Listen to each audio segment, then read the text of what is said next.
ഇന്നലെ ആലപ്പുഴ ചന്ദ്രൂർ ജുമാഅത്ത് പള്ളിയുടെ ഖബർസ്ഥാനിൽ ഹൃദയഭേദകമായൊരു കാഴ്ചയ്ക്ക് ഞാൻ സാക്ഷ്യം വഹിച്ചു.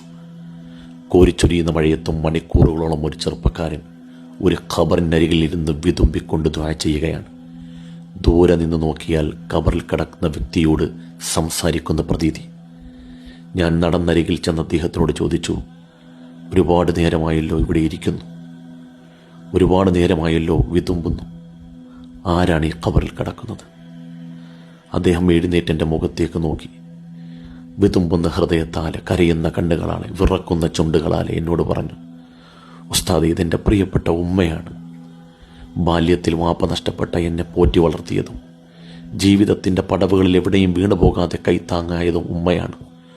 1.5 വർഷം മുമ്പ് ഉമ്മ അള്ളാഹുവിൻ്റെ റഹ്മത്തിലേക്ക് യാത്രയായി ഉസ്താദെ.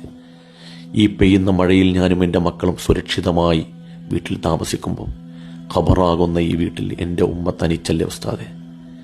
എനിക്ക് സങ്കടമടക്കാൻ വയ്യാതെ ഞാൻ ഓടി വന്ന് ഉമ്മക്ക് കൂട്ടായിരുന്നതാണ്. കേട്ടപ്പോൾ എൻ്റെ ഹൃദയം തകർന്നുപോയി. ഉമ്മയും വാപ്പയും ജീവിച്ചിരിക്കുമ്പോൾ അവർക്ക് യാതൊരു വിലയും കൊടുക്കാതെ വൃദ്ധസദനത്തിലാക്കുന്ന മക്കൾ അറിയണം നഷ്ടപ്പെട്ടു പോയ ഉമ്മയുടെ വില. ഉമ്മ ഒരു നിമിഷം പോലും പിരിഞ്ഞിരിക്കാൻ ആഗ്രഹിക്കാത്ത മക്കൾ ഖബറിനരികിൽ വന്ന് ഉമ്മാക്ക് കൂട്ടിരിക്കുകയാണ്. അള്ളാഹു നമ്മുടെ മാതാപിതാക്കൾക്ക് മഗ്ഫിറത്ത് നൽകട്ടെ.